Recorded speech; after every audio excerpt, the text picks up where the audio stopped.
Estamos de volta com o Niso Comunidade. No programa de hoje, falamos sobre o Museu Catavento Cultural de São Paulo. Para isso, estamos conversando com o diretor do museu e professor da Uniso, Dr. José Osvaldo de Souza Guimarães. Ele é diretor educativo do museu. No bloco passado, nós falamos um pouco da história do professor com relação à sua dissertação de mestrado, que eu tenho certeza que foi muito interessante. Agora, o senhor é de São Paulo, né, professor? É natural de São Paulo? Sou paulistano. Fez a sua graduação, titulação toda em São Paulo. E como é que surgiu Sorocaba para o senhor? Pois é, eu estava com um projeto de um livro que ia me consumir muito tempo. Esse projeto foi adiado. Então eu já estava com o tempo comprometido. Eu falei, puxa vida, eu fiquei com 2 dias da semana livres, de repente. E uma amiga falou, olha, tem uma universidade em Sorocaba, é uma fundação, é uma universidade muito séria, vale a pena trabalhar lá, e eu sei que eles estão contratando professor de física. Aí eu mandei meu currículo para o Norberto, professor doutor Norberto Aranha, e tudo deu certo. Vim aí, fiz uma entrevista, depois fiz um concurso, né, fui contratado em regime emergencial. Aí houve um concurso no meio do ano, participei do concurso, fui um dos classificados no concurso e chamado para dar aula aqui. Hoje o senhor é titular quais disciplinas na Uniso? Física 1, todas as físicas, 2, 3, para a turma de licenciatura em física eu dou variáveis complexas e termodinâmica também. Quando o senhor foi buscar nas ciências humanas a sua dissertação de mestrado, que essa me cativou, por isso que eu estou voltando nela. E aí o senhor é professor, consequentemente tem que ter uma didática para poder estar com os alunos. E acho que é uma pergunta que muito telespectador se faz ou passou por essa dificuldade. Por que as ciências exatas ela é difícil de aprender? Por que tem muita gente que tem uma dificuldade imensa em entender a matemática, a física ou mesmo a química? O que ocorre? O que o senhor entende que essa dificuldade é pertinente? Ela é comum só nas escolas públicas? Ela é um problema de todas as escolas? É falta de despertar o interesse por essas disciplinas? O que o senhor avalia nesse aspecto? Se a minha questão está correta ou não? Não, eu acho, nossa, a sua questão é totalmente procedente. Essa dificuldade é geral, não é, as escolas públicas não têm a exclusividade da dificuldade nas ciências exatas. Nas escolas particulares também, na própria universidade. Eu atribuo, assim, pensando nos meus anos de trabalho, algo que eu fico brigando para que os alunos tenham, que é iniciativa. Então, por exemplo, quando ele estuda biologia, ele passa lá horas estudando, vendo, por exemplo, as espécies, os filos, os gêneros, e depois, se alguém lhe pergunta alguma coisa sobre aquilo, ele vai procurar na memória, em que canto da memória aquilo está armazenado e emitir uma resposta. Nos problemas de física, de matemática, a resposta do problema não está na sua memória. Então você tem que ter a iniciativa de fazer um desenho, tem que ter a iniciativa de fazer uma hipótese, fazer um rabisco, e isso nenhum professor tem por você. Então, é algo que você precisa estimular muito no aluno. Eu a toda hora cutuco, vamos lá, sem medo de errar. Você não pode ter medo de errar, porque você tem que ter iniciativa. Então, esse é um aspecto que eu acho que diferencia um pouco as ciências exatas do conhecimento em geral, né? Outro aspecto é que a gente teve realmente um período assim de desinteresse por essas áreas, pelo fato de a gente passar um bom tempo sem desenvolver grandes tecnologias. Então, são poucos centros de excelência, que tem o ITA, por exemplo, que se dedica à pesquisa em tecnologia, em aeronáutica, e isso depende muito da matemática e da física, né? Então, tem muito dinheiro para isso. e CBPF. Então, são alguns centros de excelência que, graças a Deus, temos e sobreviveram há anos e anos aí de aperto. Mas agora me parece que a tecnologia está mais atrativa e está convidando mais as pessoas a mergulharem um pouco nas exatas. É preciso que se saiba essa diferença, é preciso iniciativa, é preciso aprender a fazer isso, elaborar hipóteses. E é interessante porque na matemática você não faz perguntas, você faz afirmações. E aí você verifica se elas são verdadeiras ou falsas. Então, a ferramenta, o arcabouço todo da matemática é esse. Se o aluno não vem aprendendo aquilo desde a tenra idade, ele não tem a linguagem, ele não tem essa semântica, essa sintaxe, essa maneira de trabalhar nos problemas. Isso precisa ser encorajado desde cedo. Então, eu atribuo isso. Esse eu acho que é um grande fator. O outro grande fator é que a gente tem poucos profissionais. A licenciatura nessa área deixou de ser atrativa economicamente. Então, esses profissionais... você é muito bom de matemática, então vai lá para um banco, calcular qual ação que vai subir, faz um modelo aí de regressão linear para ver. Então, Acaba outro mercado absorvendo essa mão de obra, né? Exatamente. Inclusive, nós tivemos recentemente aqui com o coordenador do curso de Física da Uniso, e ele comentou exatamente isso. Ele falou que, apesar de ser um curso de licenciatura, o mercado vem absorvendo os graduados em Química, aliás, em Química. Em Química. O mercado vem absorvendo esses licenciados em Química por falta de profissionais e, consequentemente, pagando muito mais do que as escolas. Então, o mercado hoje regional está absorvendo essa mão de obra que a Uniso está disponibilizando. E o Museu Catavento Cultural de São Paulo. O que é esse museu? Enquanto a gente vai falando no museu, o professor Dr. José Oswaldo de Souza Guimarães, a gente vai ilustrar com algumas fotografias que ele nos disponibilizou. O que é o museu? Bom, o museu está instalado no Palácio das Indústrias, é um edifício de 1920, vocês podem ver aí nessa foto, é um edifício maravilhoso, tombado, passou por uma reforma, a Bobardi fez o projeto dessa reforma, após isso foi feito tombamento, é um espaço muito grande, uma área muito grande em volta, e ele funciona há 3 anos. Ele foi construído a partir do nada, praticamente, pelo Sérgio Freitas, Dr. Sérgio Freitas. Em 1 ano, um leão conseguiu construir aquilo.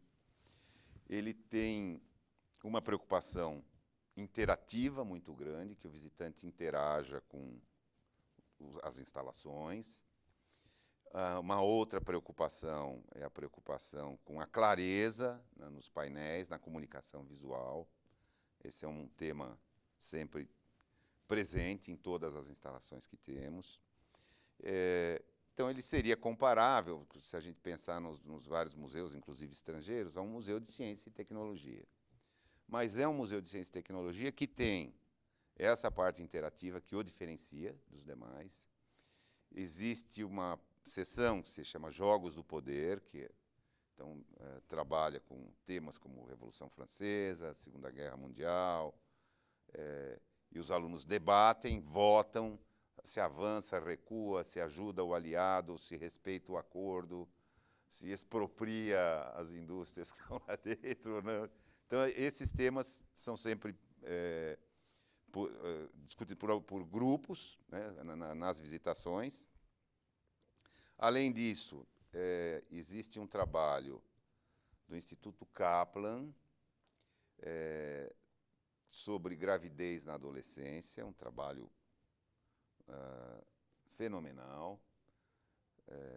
Para você ter uma ideia, Fernando, uma das perguntas que eles pegam jovens de 14 anos, falam, bom, o que você pretende, quais são os seus planos na vida? Eu quero ser professor, eu quero fazer uma universidade, quero dar aula. Pois é, se você ficar grávida agora, você vai ter um filho cuidar de uma criança demanda tempo. Você não vai poder trabalhar e estudar. E seus planos irão por água abaixo. Você tem que, então, tomar todos os cuidados. Fora isso, então, também na sessão alerta, como eu estava falando, a importância do uso da camisinha, não só pela gravidez, mas pelas doenças sexualmente transmissíveis. E de que forma isso é apresentado? O senhor falou que ele é interativo. Eles são painéis, são ilustrações? Não, essa parte dos Jogos do Poder, alertas e gravidez do Kaplan, são com monitores, são debates conduzidos com roteiro, aí tem um painel que o aluno vota, ele interage, então o grupo, alguns votam, invade, não invade, recua,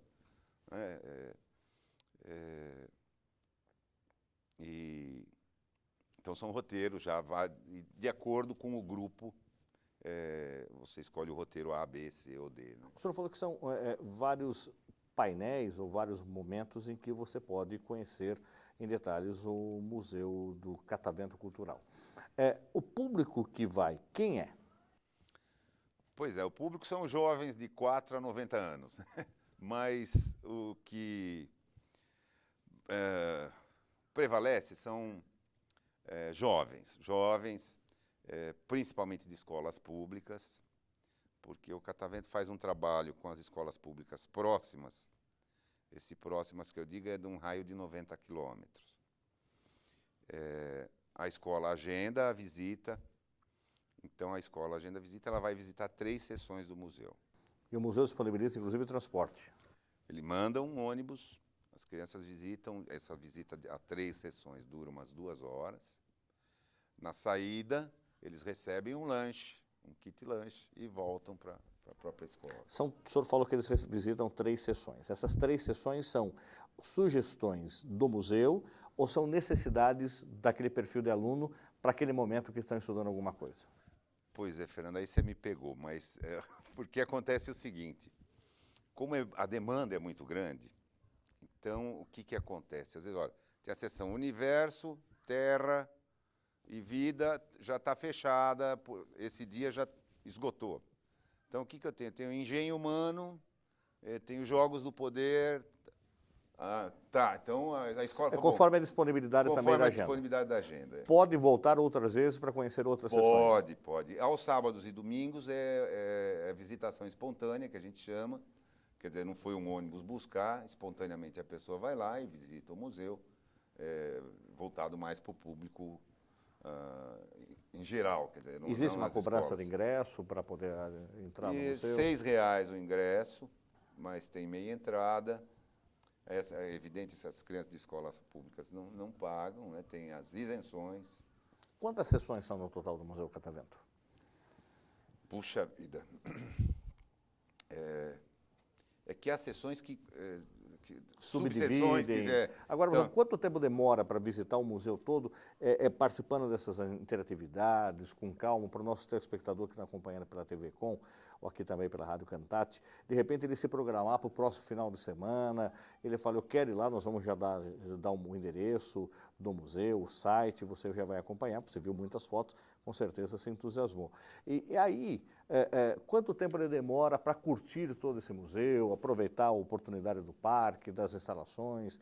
O que o senhor sugere? A minha sugestão é que ele divida, o visitante espontâneo, divida em 2 dias. 2 dias para conhecer 2 dias, porque se quiser conhecer todas as atividades. Há uma atividade, inclusive, lá, que é um estúdio de TV, que eles fazem, as crianças produzem um telejornal. O que é esse telejornal? Um dos temas, eu não sei ainda, porque é constantemente renovado, que o Tiago fala, as pessoas agora estão voando. Então, eles trabalham com um chroma key, tá. E aí um tem que redigir a notícia, o outro vai ser o locutor, o outro vai ser o cinegrafista. E é uma atividade que dura aí uns 40 minutos. Então, nós temos um auditório lá com 180 lugares, constantemente são apresentadas peças infantis, às vezes peças para juvenis, espetáculos de música também, atividades culturais, que nós vamos participar da virada cultural também. Então, para você ver, Fernanda, essa é uma atividade, se for interativa, eu quero participar dessas interatividades aí, quero ver o estúdio de TV. Tá. Só aí já vai gastar 1 hora. Jogos do Poder, gasta 1 hora também. Gravidez, 40 minutos. Bom, aí no Engenho é tudo interativo, são máquinas, montagens experimentais. No Engenho, eu diria pelo menos 2 horas lá para ver parte de ótica, parte de mecânica, parte de calorimetria, eletromagnetismo, sessão de astronomia, também, desde do Big Bang até as reentrâncias, vamos dizer, o miolo da Terra, né? As entranhas da Terra. E tudo isso acompanhado com monitores? Tudo acompanhado por monitores. Os monitores, esses estagiários, são segundo, terceiranistas, né, de faculdade. Eles recebem um treinamento. Normalmente, os que começam a trabalhar conosco ficam lá os 2 anos de estágio, não querem ir para outro lugar. Curtem bastante. Apesar de sermos exigentes. Somos muito exigentes com os monitores, porque a complexidade do museu nos pede isso, né? Nós vamos para um rápido intervalo, voltamos já já falando do Museu Catavento Cultural de São Paulo, que tem em sua direção de educação o professor da Uniso, José Oswaldo de Souza Guimarães. Voltamos já.